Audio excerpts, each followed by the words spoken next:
ನಮಸ್ಕಾರ ಸ್ನೇಹಿತರೆ, ಎಲ್ಲರೂ ಚೆನ್ನಾಗಿದ್ದೀರಾ ಅಂತ ಭಾವಿಸ್ತಾ ಇದ್ದೀನಿ. ಬನ್ನಿ ಇವತ್ತಿನ ಸುದ್ದಿ ಸಮಾಚಾರ ಏನು ಅಂತ ನೋಡೋಣ. ಅದಕ್ಕಿಂತ ಮೊದಲು ನಮ್ಮ ಸಿಎಂ ನ್ಯೂಸ್ ಯೂಟ್ಯೂಬ್ ಚಾನಲ್ಗೆ ಸ್ವಾಗತ ಸುಸ್ವಾಗತ. ಇವತ್ತಿನ ಮುಖ್ಯಾಂಶಗಳು: ಅಜ್ಜಂಪುರ ಪೌರ ಸೇವಾ ನೌಕರರ ಸಂಘದ ಚುನಾವಣೆ, ಅಧ್ಯಕ್ಷರು ಮತ್ತು ಉಪಾಧ್ಯಕ್ಷರ ಆಯ್ಕೆ, ಅಜ್ಜಂಪುರ ಕೃಷಿ ಪತ್ತಿನ ಸಹಕಾರ ಸಂಘದ ಅಧ್ಯಕ್ಷರ ಚುನಾವಣೆ, ವಿವಿಧೆಡೆ ಎತ್ತು ಎಮ್ಮೆಗಳ ಕಳ್ಳತನ, 5 ಆರೋಪಿಗಳ ಬಂಧನ, 3.80 ಲಕ್ಷ ನಗದು ವಶಕ್ಕೆ. ಜಾನಪದ ಸಂಸ್ಕೃತಿಯನ್ನು ಮಕ್ಕಳಲ್ಲಿ ಬೆಳೆಸಬೇಕು, ಮುಗಳಿ ಲಕ್ಷ್ಮೀದೇವಮ್ಮ.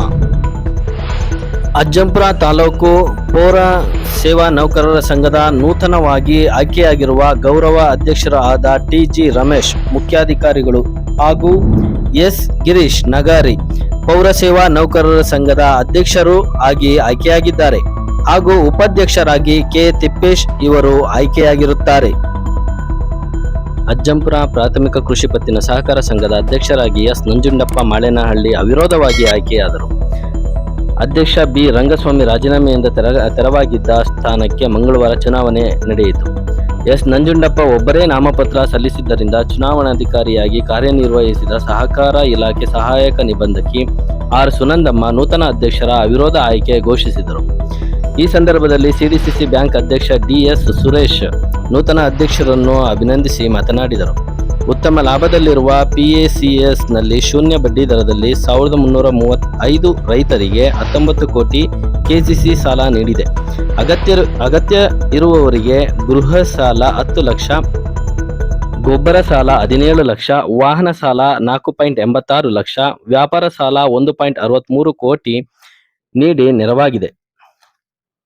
ಆಹಾರ ಧಾನ್ಯ ಪೂರೈಕೆ ಮಾಡುತ್ತಿರುವುದು ಪ್ರಗತಿಯ ಸಂಕೇತವಾಗಿದೆ ಎಂದು ಅವರು ಸಿಬ್ಬಂದಿ ಮತ್ತು ಆಡಳಿತ ಮಂಡಳಿ ಗ್ರಾಹಕರಲ್ಲಿ ಸಂಘದ ವಿಶ್ವಾಸಾರ್ಹತೆ ಹೆಚ್ಚಿಸುವ ಕೆಲಸ ಮಾಡಬೇಕು ಎಂದು ತಿಳಿಸಿದರು. ಚಿಕ್ಕಮಗಳೂರು ಜಿಲ್ಲೆಯ ಅಜ್ಜಂಪುರ ಪೊಲೀಸ್ ಠಾಣೆ ವ್ಯಾಪ್ತಿಯಲ್ಲಿ ವಿವಿಧೆಡೆ ಎತ್ತು ಹಾಗೂ ಎಮ್ಮೆಗಳನ್ನು ಕಳ್ಳತನ ಮಾಡುತ್ತಿದ್ದ ಆರೋಪಿಗಳನ್ನು ಬಂಧಿಸಿರುವ ಪೊಲೀಸರು 3.80 ಲಕ್ಷ ರು ನಗದು ವಶಪಡಿಸಿಕೊಂಡಿದ್ದಾರೆ. ಶಿವನಿ ಹೋಬಳಿ ದಂದೂರು ಗ್ರಾಮದ ಕಿರಣ್ ರವರ 1.60 ಲಕ್ಷ ರು ಮೌಲ್ಯದ ಎತ್ತುಗಳು ಕಳ್ಳತನವಾಗಿದ್ದು ಪ್ರಕರಣ ದಾಖಲಿಸಲಾಗಿತ್ತು. ಅಜ್ಜಂಪುರ ಪಟ್ಟಣದ ನವೀನ್ ಕುಮಾರ್ ರವರ ಸುಮಾರು 1.45 ಲಕ್ಷ ರು ಬೆಲೆಯ 9 ಎಮ್ಮೆಗಳು ಕಳ್ಳತನವಾಗಿತ್ತು. ವೀರಾಪುರ ಹೊಸೂರು ಗ್ರಾಮದ ಜಗದೀಶ್ ರವರ 1 ಲಕ್ಷ ರು ಬೆಲೆ ಬಾಳುವ 1 ಜೊತೆ ಬೇಸಾಯ ಮಾಡುವ ಎತ್ತುಗಳು ಕಳ್ಳತನವಾಗಿ ದೂರು ನೀಡಲಾಗಿತ್ತು. ನಾರಾಯಣಪುರ ಗ್ರಾಮದ ಅವಿನಾಶ್ ರವರ ಸುಮಾರು 1.20 ಲಕ್ಷ ರು ಬೆಲೆ ಬಾಳುವ 1 ಎತ್ತು ಕಳ್ಳತನವಾಗಿತ್ತು. ಸತತವಾಗಿ ಗೋವುಗಳ ಕಳ್ಳತನ ಪ್ರಕರಣಗಳು ನಡೆಯುತ್ತಿದ್ದರಿಂದ ಪೊಲೀಸರಿಗೂ ಸವಾಲಾಗಿತ್ತು. ಈ ಹಿನ್ನೆಲೆಯಲ್ಲಿ ಪೊಲೀಸರು ಠಾಣೆಯ ಪೊಲೀಸ್ ನಿರೀಕ್ಷಕ ವೀರೇಂದ್ರ ನೇತೃತ್ವದ ಅಪರಾಧ ತನಿಖಾ ತಂಡ ರಚಿಸಿ ತನಿಖೆ ಕೈಗೊಳ್ಳಲಾಗಿತ್ತು.